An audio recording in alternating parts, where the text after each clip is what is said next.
Kalau kita akan melihat apa yang dimaksud dengan zakat dengan pengertian yang lebih luas atau boleh lebih mencakup. Yang pertama adalah yang perlu, ini kesimpulan dari semua itu, zakat itu adalah at-ta'abbudu lillahi ta'ala, yaitu beribadah kepada Allah Ta'ala. Nah, ini yang kadang tidak muncul dalam berbagai definisi. Zakat itu bahagian dari ibadah. Bahkan zakat itu merupakan ruknun min arkanil Islam, rukun dari rukun Islam. Jadi at-ta'abbudu lillahi ta'ala, yaitu beribadah kepada Allah dengan cara apa? Bi ikhraji haqqin wajibin makhsusin syar'an, dengan mengeluarkan hak yang wajib, hak orang lain, hak yang wajib yang telah ditentukan oleh syarak. Jadi apa yang dikatakan zakat? Beribadah kepada Allah dengan mengeluarkan hak yang wajib menurut ketentuan syariat. Dari mana? Mimmalim maksus, dari harta yang khusus, fi waktin maksusin, pada waktu yang telah dikhususkan pula, li ta'ifatin maksusah, untuk sekelompok orang yang telah ditentukan, bi syurutin maksusah, dengan syarat-syarat yang terkhusus pula. Itu yang zakat. Nah, itu mencakup semuanya tadi itu. Hanya bagian pertama saja yang terkadang para ulama tidak memunculkan, bahwa zakat ini adalah ta'abbud, beribadah. Jadi apa itu zakat? Beribadah kepada Allah dengan mengeluarkan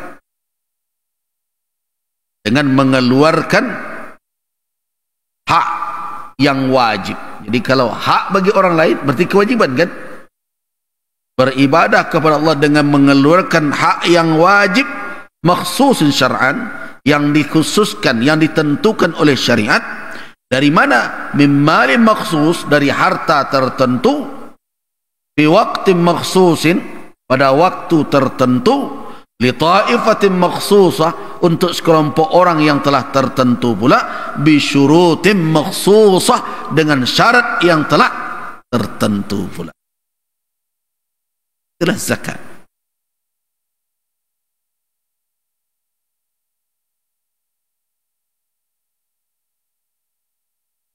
Nah, kata zakat dengan pengertian seperti itu sebenarnya muncul berulang kali di dalam Al-Quranul Karim.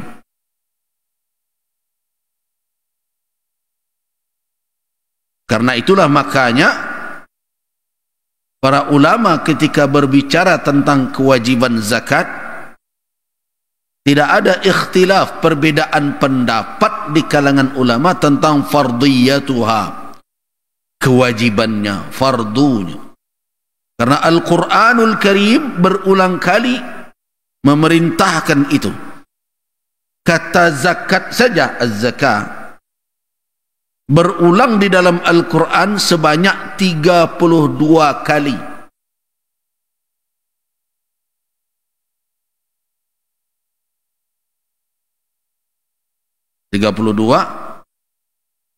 Dua puluh enam dari 32 itu beriringan dengan salat.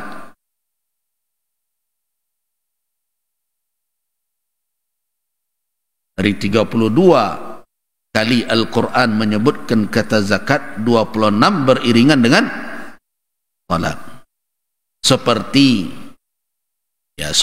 di antara yang 26 itu ayat yang kita bacakan tadi, Surat Al-Baqarah ayat 110. Sebelumnya ada surat Al-Baqarah ayat 43. Yang kita baca tadi apa?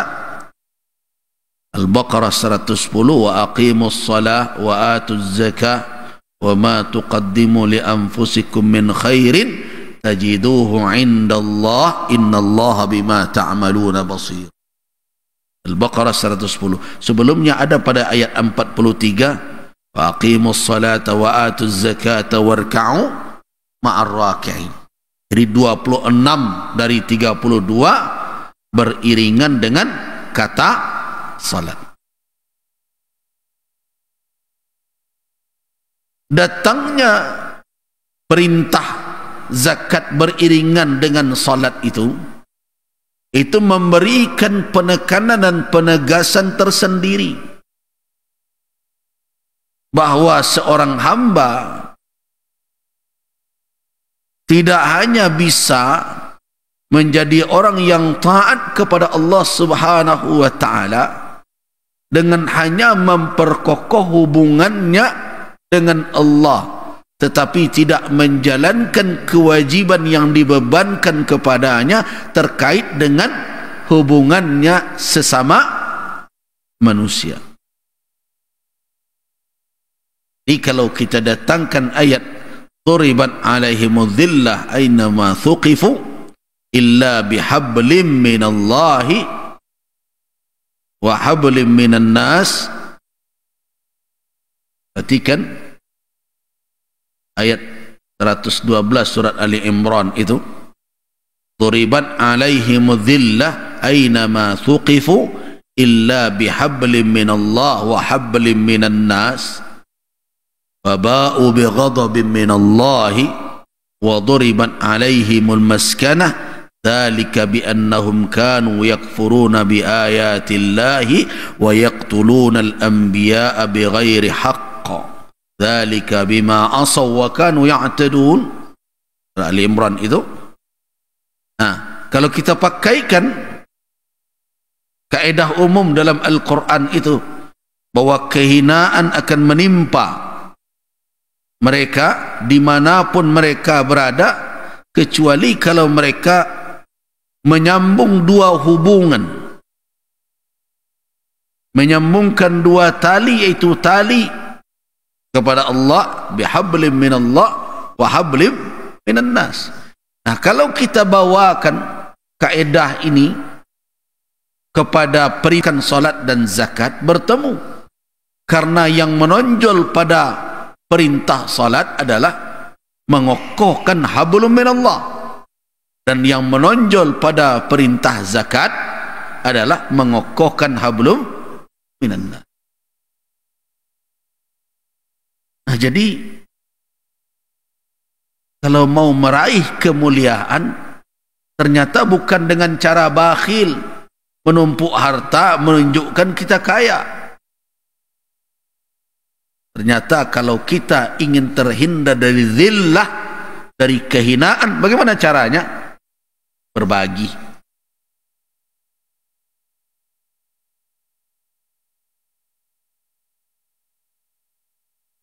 Itu di dalam Al-Quranul Karim. Bagaimana di dalam sunnah Nabi sallallahu alaihi wasallam? Di samping hadis-hadis umum yang menunjukkan apa pengertian mendasar dari Islam, sebagaimana dalam hadis Jibril yang datang bertanya kepada Nabi, apa itu Islam wahai Muhammad? Nabi sallallahu alaihi wasallam mengatakan, al-Islam an tashhada an la ilaha illallah wa anna Muhammadar Rasulullah, an tuqimas salah wa an tu'tiyaz zakah. Di samping hadis-hadis yang senada seperti itu, sunnah juga datang memberikan peringatan kepada mereka yang enggan membayar zakat, enggan membayar zakat. Di antaranya adalah hadis Ibnu Umar. Hadis Ibnu Umar yang diriwayatkan oleh Al-Imam Ibnu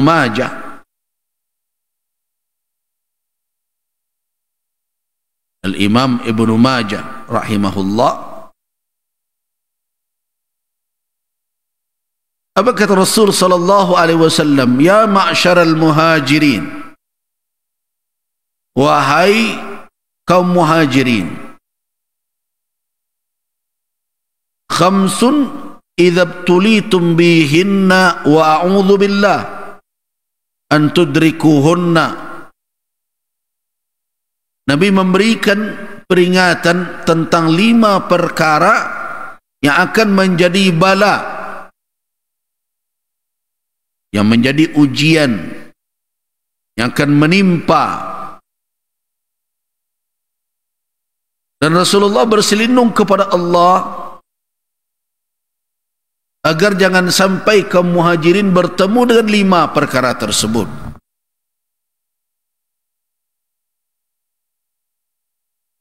Apa yang 5 itu? Yang pertama, lam tadhharil fahishatu fi qaumin qattun hatta yu'linu biha. Tidaklah suatu kekejian muncul di tengah-tengah suatu kaum, melainkan ketika mereka mengiklankan, mempromosikan, memperlihatkan, melakukan secara terang-terangan perbuatan keji. Jadi suatu kekejian itu tidak akan merebak, tidak akan muncul, melainkan apa? Ketika orang-orang itu tidak punya malu lagi berbuat keji, bahkan mereka bangga melakukannya. Nabi berselindung kepada Allah, jangan sampai hendaknya kaum muhajirin bertemu dengan perkara itu, tapi kita bertemu sudah. Lihat perbuatan-perbuatan yang tidak benar,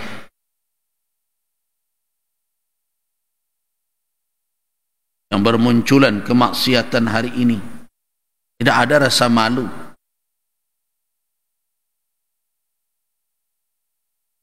Malam saya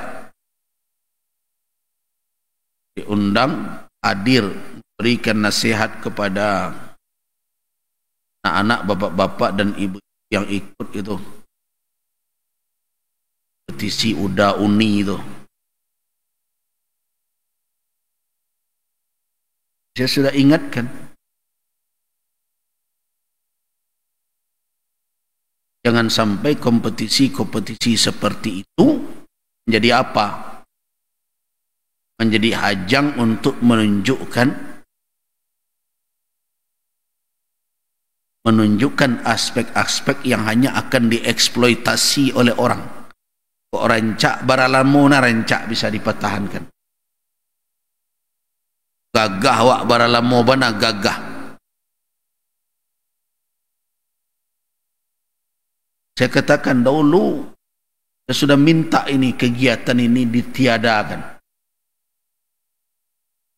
tapi terus berjalan. Makanya para ulama meminta notari jo buya, karena itu hadir salah nasihati mereka. Ya kemarin sudah saya nasihati.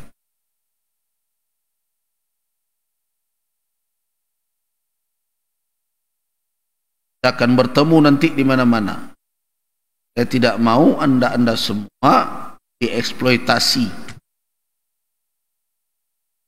Kalau memang pemuda-pemudi yang hebat, harusnya yang kita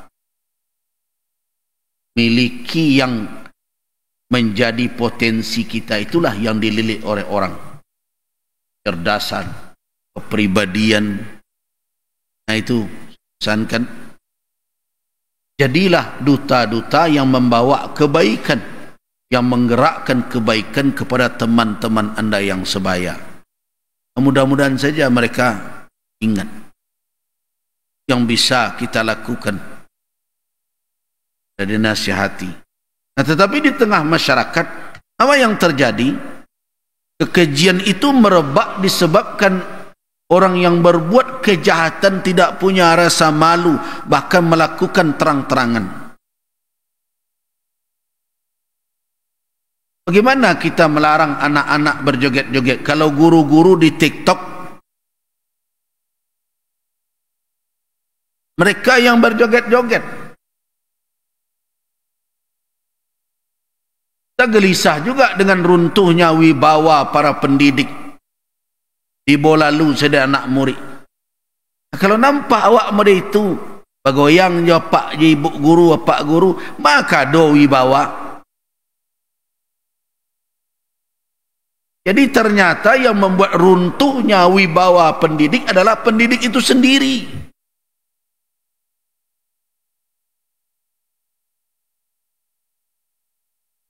Mana kau runtuh?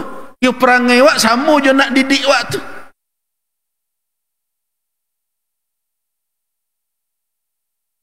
Itu yang kita lihat hari ini. Nah, jadi penyebab munculnya kekejian dalam hadis ini, kenapa merebak di tengah masyarakat? Karena orang yang melakukan tidak punya rasa malu mengiklankan, menunjukkan perbuatan itu. Bahkan pekerjaan-pekerjaan suami istri yang menjadi rahasia, yang dahulu pantang diperlihatkan orang, sekarang malah dipertontonkan dan pengen orang ribuan melihat itu. Coba bayangkan itu. Nah, itu adalah peringatan pertama sampai nanti ke masalah zakat. Nah, kalau itu sudah terjadi, fasyafihimut ta'un wal auja' allati lam takun madat fi aslafihim alladhina madau. Kalau itu sudah terjadi, maka apa yang akan terjadi sebagai dampaknya? Maka akan berkembang wabah dan penyakit yang belum pernah terjadi pada generasi yang lalu, yang terdahulu. Muncul wabah baru.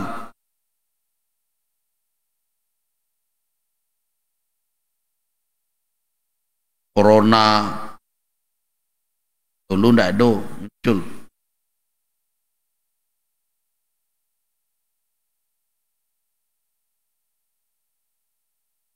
Ya dulu nam protes kamu, corona tu tak wabah tu ya. Batu. Itu nikmat tu. Ambo bisa tamik tak kuliah. Ya dulu orang nan bisa tamik tak kuliah-kuliah. Ini main Zoom saja. Itu namanya sarjana hasil corona kalau model itu. Tapi yang jelas wabah-wabah itu kan berkembang, salah satu faktornya adalah ketika perbuatan keji bertebaran dan orang tidak lagi sungkan melakukan, mereka malah mengiklankannya. Itu yang pertama.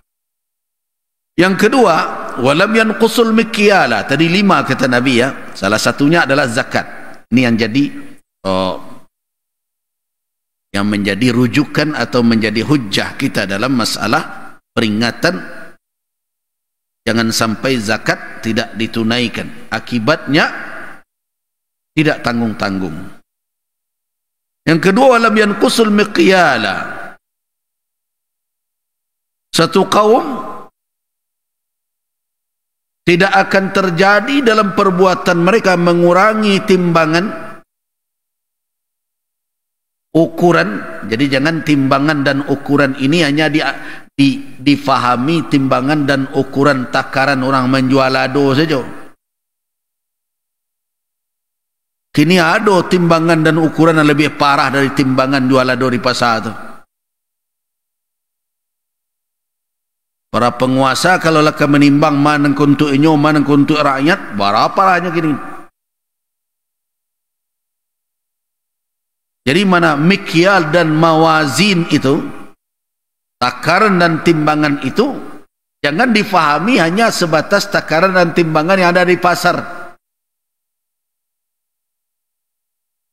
Karena takaran dan timbangan ini ada dalam berbagai aspek.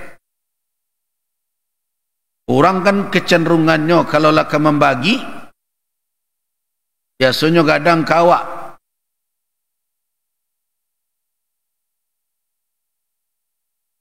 kalau sudah akan mendapatkan jatah mengawi, kau dapat awak sesado jong, orang jangan. Nah, ukuran-ukuran untuk itu sudah mulai hilang.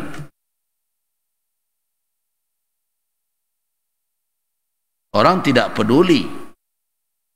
Orang lain mau terkurangi haknya, terzalimi, yang penting mendapat. Itu mikyal, mawazin.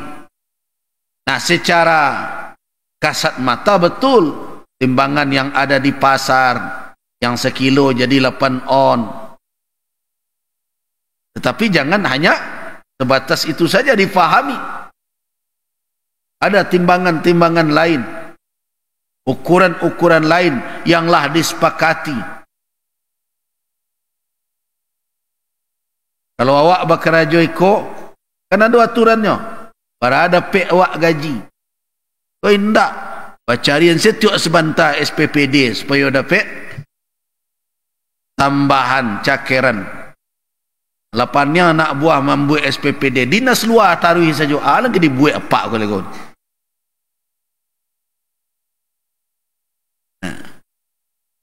Nah, itu mengurangi mikyal juga itu, mengurangi timbangan juga itu. Buat acara, nah mestinya 4 hari. 3 hari lah selesai, dan sehari buat jalan-jalan. Itu mengurangi mikyal dan mawazin juga itu. Jadi korupsi itu apa penyebabnya? Karena tidak disiplin menegakkan al-qist, tidak disiplin menegakkan ketentuan yang adil yang telah sesuai dengan mizan wa mikyal, takaran, timbangan dan takaran. Aduh, secelahnya. Aduh kok, pejabat kok, pergi ke Jakarta, tiba Jakarta, telepon pulang. Oh Pak, belum bisa pulang, tambah kok acara ke siku. Jadi lepannya anak buah membuat. Habis itu. Berbagai cara.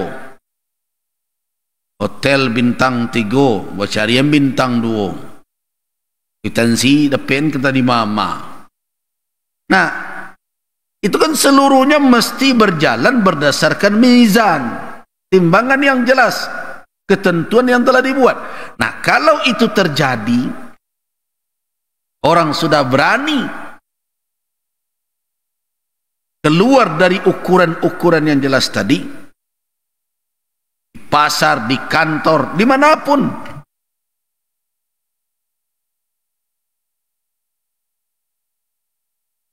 Apa akibatnya itu? Akibatnya ukhidhu bis-sinin wa shiddatil mu'nati wa juris sultani alaihim. Mereka akan ditimpa oleh kesusahan hidup, oleh sulitnya memenuhi kebutuhan pokok, dan mereka akan mengalami apa? Tindakan kesewenang-wenangan penguasa. Itu akibat dari kita tidak mau menegakkan ukuran-ukuran keadilan.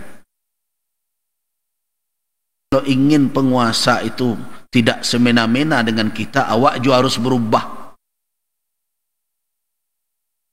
Berubah juga. Kita juga harus disiplin. Masyarakat harus dilatih. Awak mendapat orang jan kehilangan. Ini tidak. Kita dorong penguasanya berpihak ke awak saja, orang biarkan ayo. Tidak boleh. Harus berimbang, adil. Orang kaya harus adil, orang miskin juga harus adil. Jangan kekayaan mengeluarkan kita dari konsep keadilan, jangan pula kemiskinan membuat kita menerabas rambu-rambu sehingga tidak tegak keadilan. Jadi dulu beberapa tahun mungkin sudah lebih 6 tahun yang lalu ada kelompok masyarakat datang bertanya ke MUI. Kalau tak salah, itu saya masih ketua bidang fatwa ya. Nah, mereka memanfaatkan trotoar untuk berjualan. Kemudian ditertibkan dan mengadu. Mereka datang, tapi sayang sesudah itu tidak maunya datang lagi. Karena jawaban ulama tidak sesuai je seleronya, itu yang jadi masalah. Padahal kita memberikan pertimbangan. Yang pertama, ketika pemerintah menertibkan kita memanfaatkan fasilitas umum untuk kepentingan pribadi, itu haknya dan kita wajib taat. Kenapa? Itu kan bukan tempat untuk berjalan. Nah, biasanya mereka, yo kami mencari duitnya Buya. Iyo. Tetapi mencari duit bukan berarti mengganggu apa yang telah menjadi hak orang bersama. Nah, kita sarankan pemerintah agar mencarikan tempat di mana mereka bisa nyaman. Untuk apa? Untuk mencari nafkah di situ. Nah, itulah timbangan yang adil. Kan tak mau kalau dibuat itu tak nampak kami ada orang, kami kok dapat 5 orang lalu tu kami menggalih. Itu kecambo lama-lama tu pintu masaji galih betul orang lalu sinan tarui macam kan. Nah, itu tak ada begitu caranya. Kadang-kadang kita melihatnya dari sisi kita saja. Nah, di sinilah perlu apa mizan. Jadi tidak mudah saja kita mengatakan pihak tertentu ini zalim, kita yang mazlum, atau kita yang diperlakukan. Tidak begitu. Ambil ukuran. Apa ukurannya? Ini misalnya ada rumah orang kaya, lapang pekarangannya. Kemudian wak bu, saya penggalih di lapangan itu, di halaman itu. Kemudian di tagahannya tu kecewa. Apa le kayu? Ambon cari makan siko dah dapat pagi habis patang. Bisa tak kita beralasan seperti itu? Ya tidak bisa. Nah, karena itu harus ada solusi-solusi di mana kebutuhan bisa terpenuhi, tapi apa yang menjadi kewajiban harus dijalankan pula, menjaga. Nah ini yang dikatakan dengan apa? Kalau kita tidak mengambil sikap yang adil, tidak mempergunakan timbangan yang jelas, apa akibatnya nanti? Akibatnya akan terjadi tindakan semena-mena. Jadi kuncinya adalah mizan dan mikyal. Nah, kalau kita tidak mau menegakkan timbangan, tidak mau menegakkan aturan, seperti ini kan yang jadi persoalan berat di kota kita ini, sampah ya. Masyarakat harus melatih diri untuk mendisiplinkan di mana sampah itu diletakkan. Itu nampak yang rumit. Dibuat di situ, dibuat spanduk namanya. Jangan buang sampah di sini. Ya udah kek spanduk senang tidak ngegeser semeter lagi situ. Saya tanya, jangan situ lah. Iya kan lah di sini, kalau dipatuhi Buya, jangan di sini. Di sini kok kan tak ada spanduknya. Masa iya sepanjang jalan kok dibuat spanduk? Nah, apakah bisa kita sebenarnya mendisiplinkan? Bisa. Jangan kecil, tak bisa. Ambo acok suruh jemaah aku pergi ke Malaysia. Nah, padang berombongan-rombongan. Nah, tiba di Malaysia, tiba di Singapura tu, kini kan dah kek dek orang tumbar ke situ daripada ke Jakarta. Kini 1 juta PP, Jakarta 3 juta PP. Tengok sebentar ke situ. Tengok situ. Relanya memacikkan sampah berjam-jam mencari tong sampah. Itu kan tanda bisa awak disiplin namanya tu. Maka itu di negeri orang tak bisa buang sampah sembarangan. Hanya pacian sampah tu. Berjam-jam kadang mencari. Nampak baru nyantan. Tiko hendaklah jalan tong sampah dekat situ akan luar je campaan. Jadi apa yang tidak ada? Mizan. Timbangan dan ukuran tidak kita tegakkan. Nah, ketika orang mencari awak seperti itu, penguasa bersilantangan ke awak. Sebagaimana kita bisa mencari dalih alasan untuk tidak disiplin, mereka memiliki lebih banyak alasan untuk tidak berlaku adil ke awak. Hati-hati itu. Nah, karena itu mari bersama kita latih